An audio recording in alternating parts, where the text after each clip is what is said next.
சரியாக ஒரு வாரத்திற்கு முன்னால் சென்ற வெள்ளிக்கிழமை கடலோரம் கடல் அலைகள் அன்றைய தினம் சூரியன் உதயமாகும் போது அது உதயமாகும் நேரம் குறித்து தங்களுக்குள் அலைபேசிக் கொண்டிருந்தன. வானவியல் நிபுணர்கள் அன்றைய தினம் சூரிய உதயம் என குறித்து கொடுத்த நேரம் காலை 6:32. அதே வேளையில் சென்னை தொல்காப்பிய பூங்காவில் நடைபயிற்சியை மேற்கொண்டிருந்தது இன்னும் ஓர் உதய சூரியன். ஆனால் அவருடைய எண்ணமெல்லாம் அவருடைய அலைபேசியிலே வரக்கூடிய அழைப்புகளுக்காக காத்திருந்தது.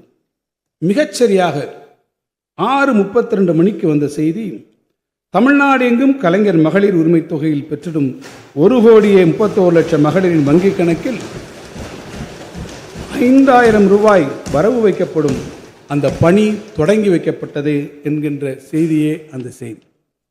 எப்படி வானில் சூழ்ந்திடும் கருமேகங்களை விளக்கி கதிரவன் தன் ஒளியை பரப்ப தொடங்குகிறதோ, அதே போல சிறுமதியாளர்களின் தடையை தவிர்த்து மகளிரின் உரிமையை நிலைநாட்டி எங்கள் உதயசூரியன் மாண்புமிகு முதல்வர் எடுத்திட்ட அந்த செயலை தமிழ்நாடே பாராட்டி மகிழ்கிறது. இது துல்லிய தாக்குதல்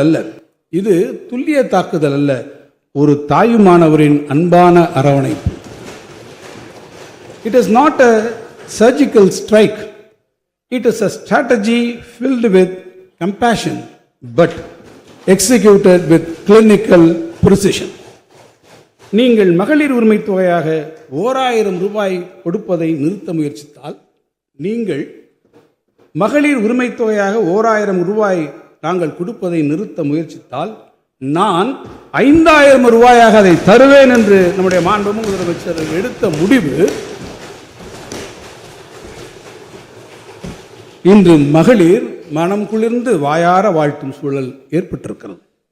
இந்த நிகழ்வு இன்னும் ஒரு உண்மையையும் உணர்த்தி செல்கிறது. சுயமரியாதை திருமணம், சட்ட அதிகாரம், இருமொழி கொள்கை, அதேபோல நம் மாநிலத்தின் பெயர் தமிழ்நாடு என்று சூட்டி இவற்றுக்கு ஏதேனும் பங்கம் வந்தால், பாதகம் வந்தால் மக்கள் கொந்தளித்து விடுவார்கள் என்ற அச்சம் அனைவருக்கும் ஏற்படும். அந்த அச்சம் இருக்கும் வரை இந்த நாட்டை ஆள்வது பேரறிஞர் அண்ணாதான் என்று உரக்கச் சொன்னாரே, அதை போல சமூக நீதிக்கு எப்போதெல்லாம் பங்கம் வருகிறதோ அப்போதெல்லாம் தமிழ்நாடு உரத்து குரல் கொடுக்கும். அந்த குரல் எப்போதும் முத்தமிழறிஞர் கலைஞர் அவர்களின் கம்பீர குரலைத்தான் எதிரொலிக்கும். அதேபோல்தான் மகளிரின் உழைப்பை அங்கீகரிக்கும் மகளிர் உரிமை திட்டத்தை யாரேனும் நிறுத்த முற்பட்டால் தமிழ்நாடே கொந்தளிக்கும். அந்த கொந்தளிப்பு உணர்வு இருக்கும் வரை தமிழ்நாட்டை ஆட்சி செய்வது முத்துவேல் கருணாநிதி ஸ்டாலின் தான் என்பதை நான் உரத்து சொல்கிறேன்.